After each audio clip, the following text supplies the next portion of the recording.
#AskDrJohnWatson type చేసి మీ questions అడగండి, తప్పకుండా రిప్లై చేస్తాను. సురేష్ రావు, మీకు నచ్చిన సెలబ్రిటీ లాగా హెయిర్ లైన్ ఉండాలి అని కోరుకోవడంలో ఎటువంటి తప్పు లేదు.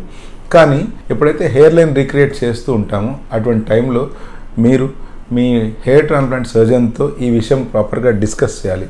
అలా డిస్కస్ చేసిన తర్వాత ఈ హెయిర్ లైన్ అనేటువంటిది చాలా ఫ్యాక్టర్స్ మీద డిపెండ్ అయి ఉంటుంది.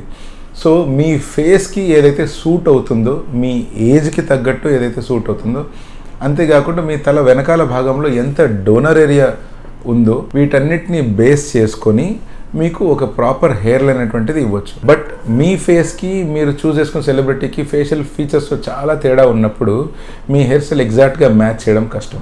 కానీ నేను చెప్పేది ఏంటంటే, మీ గోలు ఓ పర్టికులర్ సెలబ్రిటీలా కనపడము, లేకపోతే మీకు నచ్చినట్టు హెయిర్ లైన్ కిందికి ఉండడము అనేది పెట్టుకోకుండా మీ ఫేస్ న్యాచురల్గా కనిపించే విధంగా పెట్టుకోవడము, మీ ఏజ్కి తగ్గట్టు యాప్ట్గా ఉండడము, మీ లైఫ్లో పోయే కొద్దీ ఆ హెయిర్ లైన్ అనేటువంటిది ఏజ్ పెరిగినా కూడా యాప్ట్గా కనిపించడము.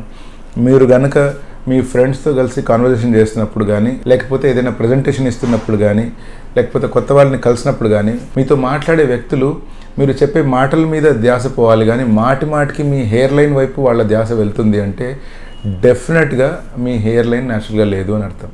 సో ఆల్వేస్ మీరు పెట్టుకోవాల్సిన గోల్ ఒక న్యాచురల్ హెయిర్ లైన్ గురించే ఆలోచించాలి. మగవాళ్ళు అయితే ప్రత్యేకించి ఒక మెచ్యూర్ మేల్ ప్యాటర్న్ గురించి ప్లాన్ చేసుకోవాలి.